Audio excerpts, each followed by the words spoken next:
আগে বিভিন্ন রাজনৈতিক সরকার থাকতে রাজনৈতিক সরকার এইসব সিদ্ধান্ত নিত, কিন্তু বর্তমানে যেই তত্ত্বাবধায়ক সরকার সরকার তারা যে একটা পত্রিকার ডিক্লারেশন বাতিল করেছে, আসলে এটা সাংবাদিকদের উপরে আসলে চরম হতাশাজনক এবং চরম নির্মম আসলে এটা অত্যাচার এবং অবিচার। যেহেতু আমাদের ত্রুটি চেপে ধরার জন্য একটা প্রতিষ্ঠানকে বন্ধ করে দিয়েছে, শুধু এই জায়গা দিন না, আমরা চাই সমস্ত পত্রিকা তার স্বাধীনভাবে চলবে এবং পত্রিকার মালিক সম্পাদক এবং সাংবাদিকা স্বাধীনভাবে তার মত প্রকাশ করবে।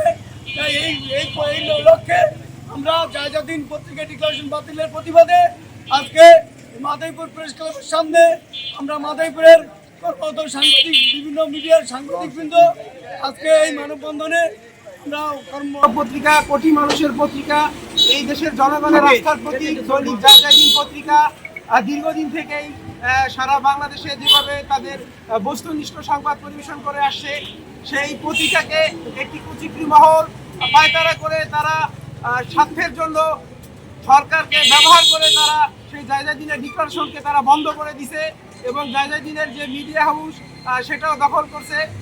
আমরা সাংবাদিক সমাজ, সারা বাংলাদেশের সাংবাদিক সমাজের সাথে একত্রতা প্রকাশ করে আমাদের মাদারীপুরের সাংবাদিক বন্ধুরা আজকে মাদারীপুর প্রেস ক্লাবের সামনে উপস্থিত হয়েছে যে আমাদের এই যে দৈনিক জায়গা দিন পত্রিকা বন্ধ করা হয়েছে, এটা অনিয়মভাবে কোনো নিয়ম বহির্ভূতভাবে বন্ধ করা হয়েছে, এর প্রতিবাদ আমরা জানাই এবং আমরা সরকারের কাছে আকুল আবেদন জানাচ্ছি যে অতি দ্রুত আপনারা বহুল পরিচালিত দৈনিক জায়গা দিন পত্রিকার ডিক্লারেশন পুনরায় আবার আপনারা চালু করবেন এবং জায়গা দিন পত্রিকা সকল পাঠকের কাছে আগামী দিনে যেতে পারবে, আপনারা সেই সুব্যবস্থা করবেন। আমি এজন্য মাননীয় প্রধান উপদেষ্টা ডক্টর মোহাম্মদ ইউনূস স্যারের প্রতি দৃষ্টি আকর্ষণ করছি, মাননীয় তথ্য উপদেষ্টার কাছে দৃষ্টি আকর্ষণ করছি যে আপনারা জায়গা দিন যে পত্রিকা সারা বাংলাদেশে এখানে প্রায় 700 মতো কর্মকর্তা কর্মচারী সাংবাদিক জড়িত, আপনারা এই ঈদের পূর্ব মুহূর্তে এই ধরনের যে সিদ্ধান্ত এখান থেকে আপনারা ফিরে আসুন এবং জায়গা দিনকে প্রকাশনার ক্ষেত্রে সহযোগিতা প্রদান করুন। 1 সালের দিকে আমার লেখার সৌভাগ্য হয়েছিল এবং সাংবাদিকতা আসা এক প্রকার এই জায়গা দিন আমাকে ইন্সপায়ার করেছিল। সেই জায়গা দিন পত্রিকা বন্ধ হয়ে যাবে, এটা আসলে আমাদের জন্য দুর্ভাগ্যের।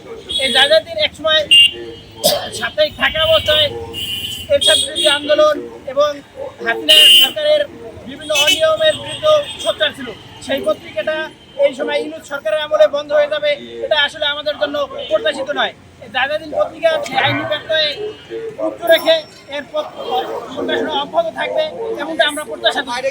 জায়গা দিন পত্রিকা একটি স্বনামধন্য পত্রিকা, এখানে সাথে আন্ডারগ্রাউন্ড পত্রিকা রয়েছে যারা বিভিন্ন অনিয়ম দুর্নীতি করে প্রকাশনা অব্যাহত রেখেছে, কিন্তু জায়গা দিন পত্রিকা তার ধারাবাহিকতা রক্ষা করে সঠিক নিয়মে প্রকাশনা চালিয়ে যাচ্ছিল।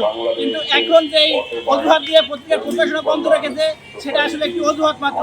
আমরা চাই সরকার বাহাদুর এটা সরাসরি হস্তক্ষেপ করে জায়গা দিন পত্রিকার প্রকাশনা অব্যাহত রাখবে। ধন্যবাদ সবাইকে।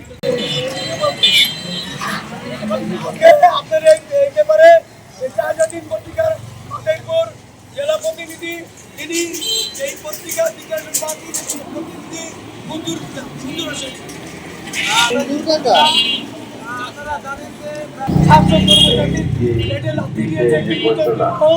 আমরা চাই এই বাংলাদেশে যত মিডিয়া কর্মী আছে তাদেরকে সঠিকভাবে সঠিক তথ্য তুলে ধরার জন্য উপস্থাপন করুক। এই পর্যায়ে আপনাদের সামনে এখন বক্তব্যের মাদারীপুর জেলা প্রতিনিধি সাগর হোসেন তামিম মহোদয় সহ সংবিধান সংস্কার কমিটি যারা রয়েছেন তাদের দৃষ্টি আকর্ষণ করব, আমরা আহ্বান করব অচিরেই অল্প সময়ের মধ্যে এই যে কালো ছাপা ডিক্লারেশন বন্ধের যে সিদ্ধান্ত সেই সিদ্ধান্তটি প্রত্যাহার করে পূর্বের ন্যায় দৈনিক জায়গা দিন পত্রিকাকে আবার সচল করে সাংবাদিকদের কলমকে আরো ত্বরান্বিত করার জন্য জায়গা দিন পত্রিকার এই ডিক্লারেশন বাতিলকে প্রত্যাহার করে শপথে বহাল রাখার আহ্বান জানিয়ে আমার বক্তব্য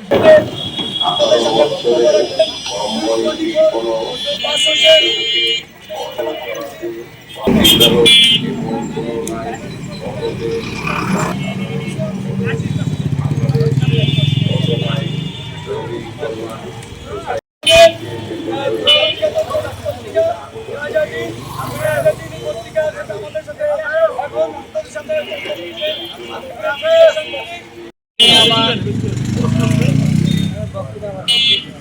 দিয়ে দেওয়া হয় সেজন্য আমি আহ্বান জানাচ্ছি। ধন্যবাদ।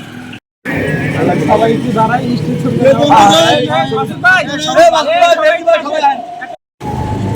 বন্ধ করে দাও। ছবি করছিলা